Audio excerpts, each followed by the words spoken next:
Bonjour, je suis François de Paul Mbassibilois, militant de base du Rassemblement démocratique du peuple camerounais à Dallas, dans l'État du Texas aux États-Unis. Cela veut dire donc que je travaille main dans la main avec ma patronne, la présidente de la section RDPC des États-Unis, Madame Patience Tamfou. Et je profite d'ailleurs de l'occasion, n'est-ce pas, pour saluer de manière très cordiale tous les membres sympathisants du Rassemblement démocratique du peuple camerounais, ici même aux États-Unis.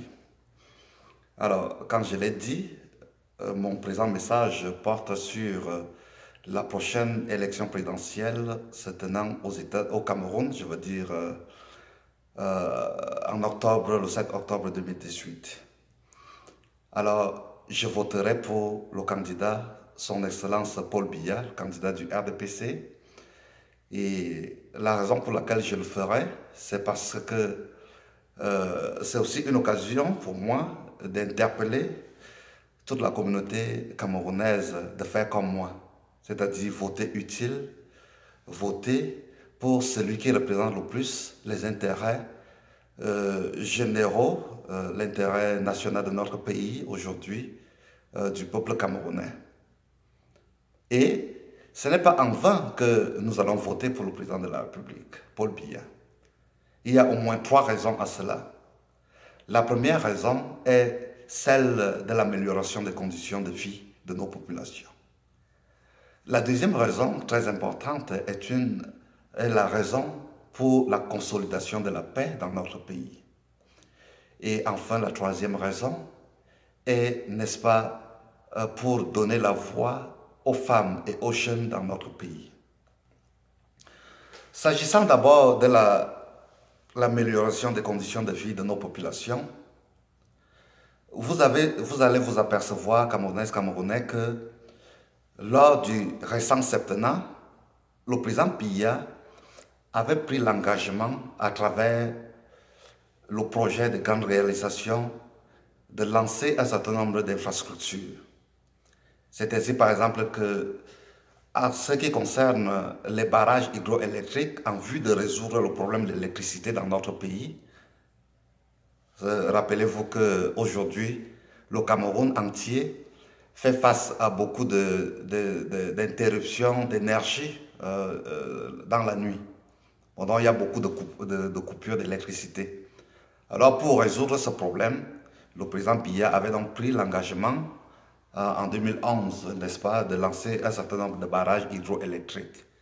C'est ce qui a justifié justement le fait que nous lancions le projet de Menvele, Lompanga, Mekin, Nachigal, qui a été financé récemment à hauteur de 900 milliards, parce que c'est des projets qui coûtent énormément d'argent. C'est beaucoup de milliards. Bon, donc, en ce qui concerne donc le problème d'électricité, voilà ce que le président Biya a fait. Mais il y a aussi les infrastructures routières, où on enregistre par exemple les autoroutes de Yaoundé-Douala. Aujourd'hui, dont les travaux ont considérablement avancé, malgré les légers retards. Vous avez l'autoroute Yaoundé-Nsimalen. Vous avez l'autoroute Edeya-Kribi.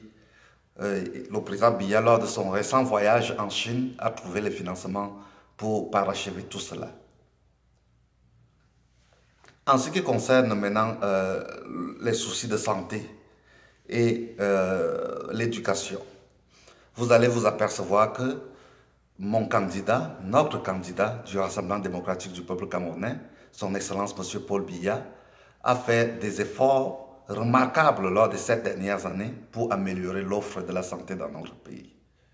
Nous n'avons certes pas les chiffres exacts devant nos yeux, bon, mais il y a beaucoup de centres de santé qui ont été construits, tout comme il y a beaucoup d'écoles qui ont été construites les 7 dernières années. S'agissant maintenant de la consolidation de la paix,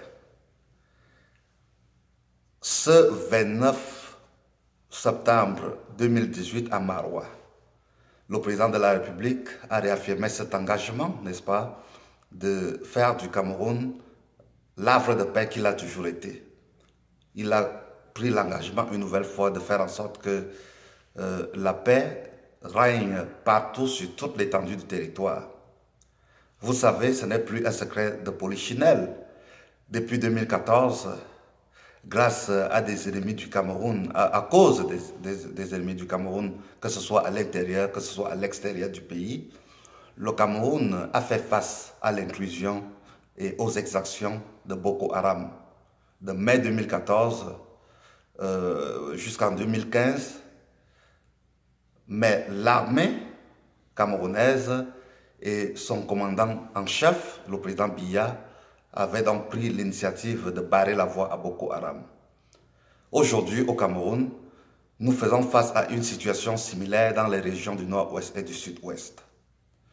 Aujourd'hui, à Maroua, le président Biya a pris l'engagement encore de démontrer à ces jeunes qui se sont déroutés, qui ont été déroutés par les sécessionnistes, il a pris l'engagement et leur a promis qu'il va leur démontrer que c'est au Cameroun, c'est avec la République du Cameroun qu'ils ont leur intérêt. Leur avenir dépend de la République du Cameroun. En ce qui concerne maintenant l'insertion des femmes et des jeunes dans notre pays, souvenez-vous que le président Biya, depuis 2011 également, avait pris l'engagement de faire du Cameroun un pays émergent. Je veux paraphraser lui-même, le président Biya, qui définit un pays émergent comme celui-là où règne la démocratie. Un pays émergent pour le président Biya est un pays où il y a l'économie numérique. C'est un pays où il y a le développement des infrastructures. C'est un pays où l'agriculture s'industrialise. C'est un pays en fait où les gens sont heureux et où les gens sont démocrates. Aujourd'hui, vous allez vous apercevoir que nous avons 9 candidats à la présidence de la République comme candidats. Bon, et tous ces candidats sont en train de débattre à travers tout le pays. Ils sont en train de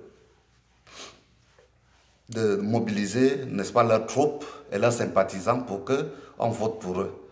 Donc, il est question aujourd'hui que chacun porte son message pour convaincre l'électorat camerounais à accepter son projet de société.